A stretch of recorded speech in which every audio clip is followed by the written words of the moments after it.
যে দেখুন এই ছোট বোনটি তার ভাইয়ের বাসায় এসেছে। ভাইয়ের বাসায় দরজা নক করে দেখুন হাঁটু গেড়ে একটা চিঠি হাতে নিয়ে বসে পড়লো।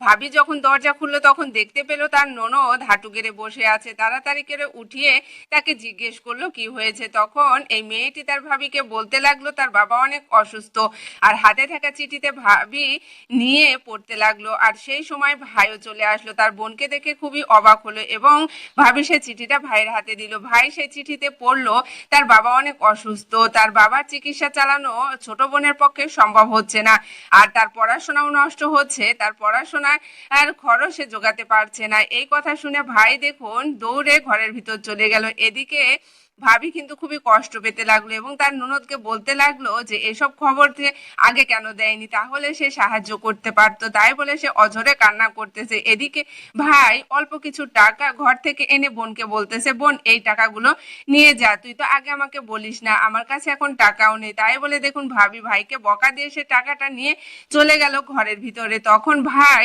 তার ছোট বোনকে বলতে লাগলো যে বোন, আমার কাছে অল্প কিছুই টাকা ছিল, সে টাকা তো তোর ভাবি নিয়ে গেল, এখন আমার কাছে টাকা নেই, তুই চলে যা, আমি তোর জন্য পরে টাকা পাঠিয়ে দেব, আর বাবাকে বলিস আমার সাথে যেন রাগ না করে। তাই বলে দেখুন বোন টাকা না পেয়ে কষ্ট নিয়ে চলে যাচ্ছে। আর এদিকে ভাবি দৌড়ে আসলো, এসে দেখুন অনেকগুলা টাকা নিয়ে এসে তার ননদকে দিল এবং বলল তোমার পড়াশোনার খরচ তুমি করো এবং তোমার বাবার চিকিৎসা করো এই টাকা দিয়ে, আর যদি আর কখনো লাগে তাহলে অবশ্যই আমাকে বলবে। তাই বলে দেখুন বোনটি তার ভাবির পায়ের কাছে লুটিয়ে পড়লো এবং দেখুন তার পা ধরে বলতে লাগলো, ভাবি তোমাকে অনেক ধন্যবাদ, তোমার মতো ভাবি পাওয়া ভাগ্যের ব্যাপার। দেখুন এরকম ভাবি পাওয়া আসলে কিন্তু ভাগ্যের ব্যাপার।